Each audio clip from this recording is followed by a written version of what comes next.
thing. So we sat there going, we're going to meet a player. But he actually had to go to hospital because he ruptured his eye. But so we didn't meet him. But pro tip there, if you ask them, they'll take you in their little side booth room and you can watch the game through a little door, but also hover around in case a player comes in with a broken leg. You weren't pregnant, but you were quite fat. Would the same trick work if you told them you were pregnant? If you told them, or did they do some kind of test on the way in? And you just said you felt very dizzy, because then they also took us to nicer seats. Well, we were standing, they took us to seats, which cost more. So yeah, that was quite good as well. Discount seats. Playstoke on Twitter has said football stadiums, seating or terracing. I'm quite lazy and would say seating, but do they not know the average size of a football fan? I mean, whenever I sit down, I feel like I'm wedged. It's just a can of sardines. I know they're trying to fit as many people as they can in. Get two seats. Even when I was thinner, much thinner, I just felt uncomfortable sitting so bunched up to someone. I'm too tall for normal football seating. My knees just bang into the seat in front of me, or they're pressing into the back of the man sat in front. Yeah, you don't like it. What I like... I always sit behind the same guy as well. No matter where I am, I follow him. What I like is at Posh, there's a nice pair of seats. I don't know why or how they've done this, but they've completely cordoned off row A and taken all the seats out because I think too many people were running on the pitch. They didn't really think... Well, they're basically below pitch level. They didn't think their plan through, though. I thought it was because of the pitch invasion, because that's what they told me at the time when I asked them. They said too many people running on the pitch, so we took row A out. And I thought, well, now row B will just do it. It's not really up. But that's probably half the reason as well, and he was just being a plonker. But anyway, row B, where I often sit, down the bottom, right near the halfway line, there's two seats, and then there's a gap. So anyone if I'm in, I don't know what the numbers are, but say it's seat 22 and 23. If we're in seats 22 and 23, to get to seat 24, you have to walk in front of us and up this little gap. So we never have to move all game, and there's no seats in front. So I love sitting there. If I can't get those seats, I don't want to go, quite frankly. But we go in standing, to be fair. But so yeah, I mean, I like standing. The atmosphere is usually better in standing, isn't it? But then after the time, it's full of. Do you know why? Yeah. Do you know why the atmosphere is not better in standing? Because football fans are idiots, and you're surrounded by more idiots when you're standing when you're sitting. When you're sitting down, especially if you're sat in a nice family stand with all the kids around you, yeah, you still get plonkers. You still get the moronists that's there commentating on the game. You still get the idiots who just don't understand football, who are wrong about everything. There's a fat bloke at Posh who does that. He sits... if I'm sitting in 22, let's say, he'll be sitting in bloody 20 or 19. So sort of 3 seats down from me. And he sits there going, put some effort in! Run faster! I can fucking do that! And at the end of the game goes, good game, lads, well done, good game, yeah, well, good game, lads. And he has that squeaky kind of stupid voice. And all game I just want to turn around and tell him to shove it. He's just... he's such a fat monster. But yeah, I'll always sit down. I'm too lazy to stand up for a whole match. And you get less morons that way as well. I don't know how you say this. Snizmaniz. What's the worst away end you've been to? His was the old Wigan ground on the steep grass slope and a rusty cowshed of a stand. Southend was a bad one I went to. What's bad about Southend? It was a bit of an old run-down place, but it was mainly the people there were very... There's this bald bloke that got really, really drunk. Again, my wife was pregnant. I don't know why we go to so many football matches when she's pregnant. Maybe she's just pregnant a lot. But he started kicking off and trying to bottle people left, right and centre. And so that probably ruined the experience a bit. You know, I've occasionally had a theory about seaside folk. We've just mentioned Southend. I'm going to mention Portsmouth.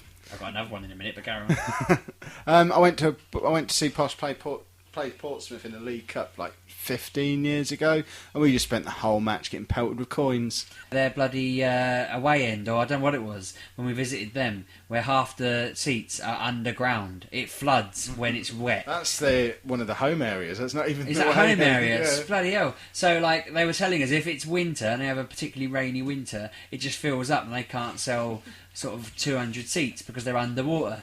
But if you're going to a game there, you're sitting under the ground and you can't see the match. It's bizarre. So that's a pretty bad stand. We were talking about bad away ends. Brighton, a very nice stadium, but their away end, I saw Spurs open the stadium there, and it was a really weird end. And you had the sun in your eyes the whole time. Can't see the pitch properly. I've sat in that away end. Yeah, can't see the pitch at all. It's a bit of a weird one. So, but it's nice. It's comfortable seats. It's a beautiful stadium, really nice atmosphere, and Brighton are quite cool. But it's still, I wasn't 100% happy with that. So yeah, that covers the worst away ends. LWM69 on Twitter, most memorable or best football kit? we just discussed this in a little. We had a little gap there, and me and Shortsay said we hated that question because we could only think of bad ones, and we couldn't think of any really good. I really liked the black one that Spurs released recently, and the chocolate one, as they called it. But they were so limited edition, you couldn't bloody buy them. The only way you could really get them is if you took out a Spurs credit card. And then they sent you one in medium size. They didn't have any other, so I contemplated doing got that 8 of them and stitched them together just for the memorabilia effect. But I thought it just annoys me. I'll never be able to buy that nice kit. But awful ones, things like the Hull one, they did the Tiger one. I'm trying to find one. Years ago, Posh had a kit and we called it the pizza kit, and it was basically red with flexible sorts of other colours. You've shown me. I'm trying to find a picture of it on the internet so I can show you. I've seen it. I remember. It's awful. I cannot find it, and I had one of them, and I loved that. And the shorts were identical colour and material to the shirts as well. Teams doing pink ones annoy me. I just find it a bit annoying that they're only doing it because they're thinking that Everton did that, didn't they? They said, "Oh, girls will buy our kit then," and I thought, well, not all girls like pink. That's a bit of an assumption, but also, just no. Be good at football, or at least buy a handsome player, so that then they want to buy that kit. Man U just got one of the world's most attractive men to play in their midfield for a couple of years. Roy Keane again. Yeah, of course. Who else? Who are you talking about? But and that made them a fortune. That's what they need to do. They need to genetically engineer attractive people. Spurs have been trying to do it. All they're getting at the moment is loads of people that look like monkeys. Have you seen? Just to prove my point, there is a guy in our youth team that's identical to Gareth Bale. That he when we sell Bale to Madrid, I reckon we're just sending that fella, because if you line them up, they are identical. I can't remember his name, but Google it. Gareth Bale lookalike. Gareth Gale. There you go. I tried to mess it around and actually did it the right way around. I switched it around too many times in my head and brought it back round. Yeah, so I think we're trying to clone the most attractive footballer going, but we just keep getting it wrong. Synaptic Flair on Twitter has said, "What's all the fuss about? Isn't it just 22 blokes kicking an inflated pig's bladder?" Although he's put pig's ladder around a rectangular patch of grass. Well, yeah. Isn't everything when you break it down to something? Aren't you just listening to a load of digital sounds through a plastic box? What's the point? Well, no, I'm listening to it from a sack of flesh. Yeah, but you know what I mean? It's like, aren't I just inhaling and exhaling and making noise with my vocal cords? And just I get what he's saying. Though I don't quite understand why it's entertaining. I think it's just the fact people like having their tribe fight another tribe, but we can't really glass each other anymore, so we have to do it with footballs. It's a good place to go and shout loud once a week. Kenny McEvoy was that lookalike monkey fella. There's a picture of him there. Oh, wow. Tell me which one's Gareth Bale. They are the same person, aren't they? That's ridiculous. Wow. Although the one on the right, which I assume is the imposter, he looks like his hair is made of Lego. Well, his hair is too big for his face. I think what they've done there is when they finished, the Human Genome Project Mark 1, and they churned out the first player, and they thought, well, that's pretty good. Let's try and make the face look a bit longer. And they've all obviously accidentally snipped the hair DNA bits. And it looks like he's not quite finished growing, but they've already put his hat on him. Maybe they thought, hang on a sec, Gareth Bale's worth 80 million. Stop the process. Get him out early.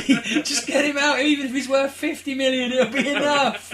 So yeah, maybe they're just chatting. Soon we'll get this really half-assed one that's got a foot for a hand and a hand for a foot, because they've just stopped it after a couple of weeks and they're like, oh bloody hell.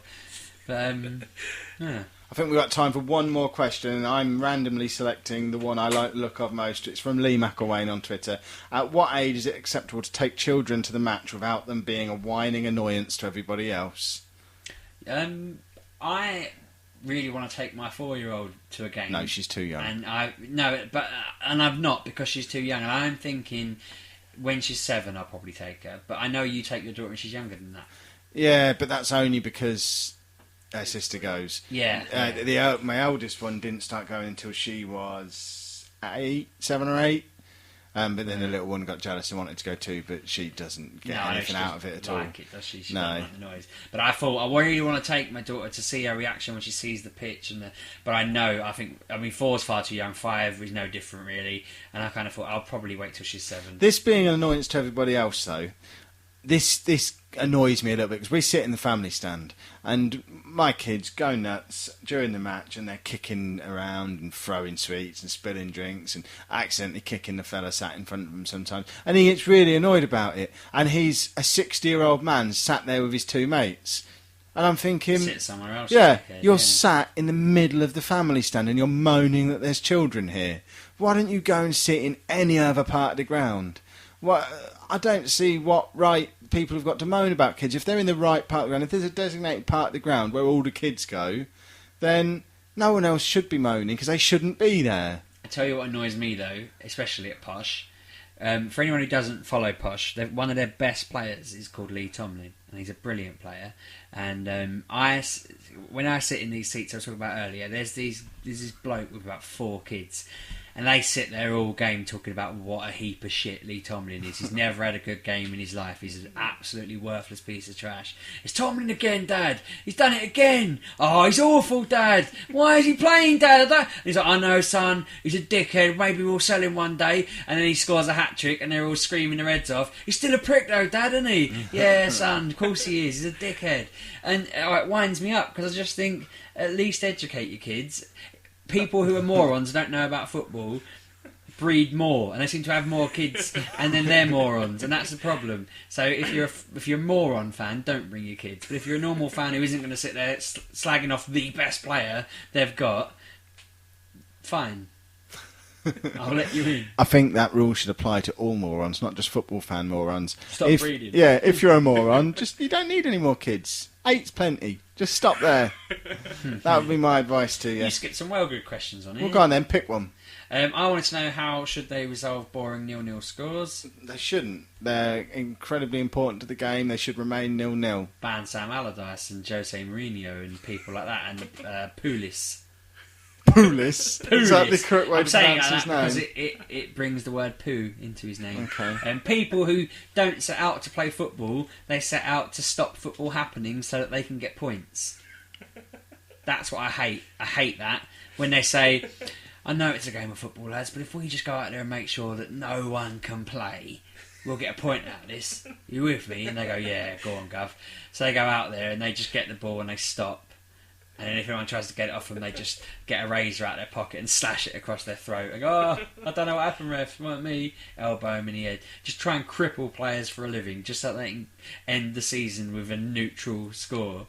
I haven't seen any Premier League matches for quite some time, and I think it's changed a lot since I watched it. If there's now knives and things involved in it. Well, yeah, but you get the teams at the top are basically spending all game trying to score as many goals as possible, and then the teams at the bottom spend the whole game just making sure no one can play, and that's all they do. They don't. I mean, you got a team like Swansea who just walked in and went, "No, we're not going to play like that. We're just going to try and attack all the time," and they ended up doing really well. They had like one of the best fledgling seasons in ages. But then you just get all the other teams who think, "No, we can't risk that. We can't risk going down and only getting 100 million out of it. We want 110 million by staying up. So we're just going to..." And I don't understand how fans can watch that. I don't understand how someone can pay every week to go see Stoke play and all they do is defend for 90 minutes. And oddly, I know I'm saying successful teams, but Chelsea under Mourinho, they always used to do that. I had an argument with a bloke. I had an argument with a bloke in a pub. He said, "Oh, you're a Spurs fan." He went to mug me off, and I started chanting, "Score one against Chelsea, guaranteed a draw." Because they only ever used to win 1-0 or draw 0-0. And it was funny because he went to respond and thought, I haven't got an argument for that. So he just sat down and we had a couple of drinks together. It was quite funny then. But I just hate, boring teams. For anyone who hates boring football, that's it. We ain't going to talk about football anymore. Never again. Next week's topic is theme parks. So get your questions on theme parks coming in. The game or the thing? The thing. Hence I said theme parks, not theme park. People who listen to this and don't like football at all and enjoy it, let us know. I want to hear what people thought if they didn't like football, because I was a bit worried when I saw it coming up. I thought that's one of those topics that people are going to go, but if you listened anyway, bravo, well done. How was it? Get your theme parks questions coming in before next week's little recording session, and also keep your topic suggestions coming in. We've had another 20 or 30 topic suggestions come in this week. There's like 80 of them in the spreadsheet now. It's getting fuller and fuller and fuller. Fullerer, exactly. So keep them coming in. You can tweet them at bestthingfrom or email kevinsteve@gmail.com. You can follow me on Twitter as well. I'm at Lelujo. And I'm at RB6K. And have a listen to Mature Gamer Podcast.